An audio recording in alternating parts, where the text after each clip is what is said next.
केवल किरण clothing limited केकेसीएल और एक बेहतरीन कंपनी, और इसको मैं दूसरी बार आज जेम में कवर कर रहा हूं। पिछली बार मैंने 2021 4 मई को किया था, और उस लेवल से आज ऑलरेडी मतलब बोनस भी आया, कॉर्पोरेट एक्शंस भी कुछ कुछ हुए हैं, 6 गुना हो चुका है स्टॉक। और मुझे लगता है आगे भी बहुत जबरदस्त पोटेंशियल है, क्योंकि जिस तरीके के क्वार्टरली रिजल्ट्स आए हैं, दे वर एक्चुअली वेरी, मतलब सरप्राइज तो नहीं किया बट वेरी इंप्रेसिव रिजल्ट्स, और गजब की कंपनी की ग्रोथ रही है। मैं देख रहा था स्ट्रांग ऑलराउंड परफॉर्मेंस, और इनकी जो रिसेंट किडवेयर में जो एंट्री है दैट इज आल्सो ग्रेट। और ईबीओस के थ्रू ये लोग करें, जो एक्सक्लूसिव आउटलेट्स होते हैं, उससे ये लोगों ने बहुत बड़ा बिजनेस को और डेवलप किया है। करीब 271 से ज्यादा इनके आजकल ईबीओस हो गए हैं, which is a very big addition.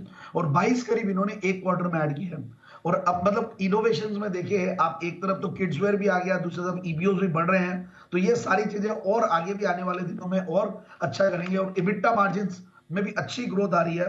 तो मैं इनके कॉल नोट्स देख रहा था, दे वर वेरी गुड। और ओवरऑल कंपनी का जो मैनेजमेंट है वो गजब का एग्रेसिव है।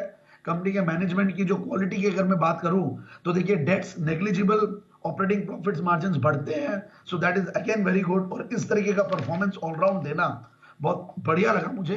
और ये सारे जो टेक्सटाइल्स वाले स्टॉक्स थे, वैसे ये सेक्टर बहुत ज्यादा चला नहीं, बट ये कंपनी आउट परफॉर्म कंटिन्यूसली कर रही है।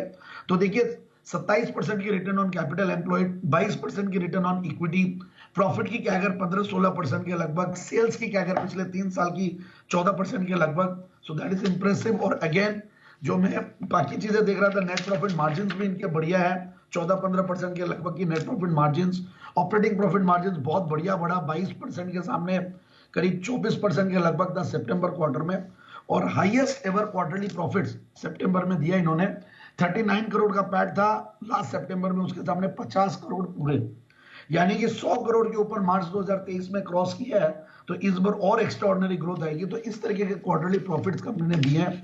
और प्रमोटर्स की strong share holding 74%, which is actually very impressive. दूसरी बात, एफआईआई डीआईआई भी गजब के इन्वेस्टेड है कंपनी में, वो भी करीब 10% के लगभग होल्ड करते हैं। तो डीआईआई ने तो बढ़ाया इनफैक्ट।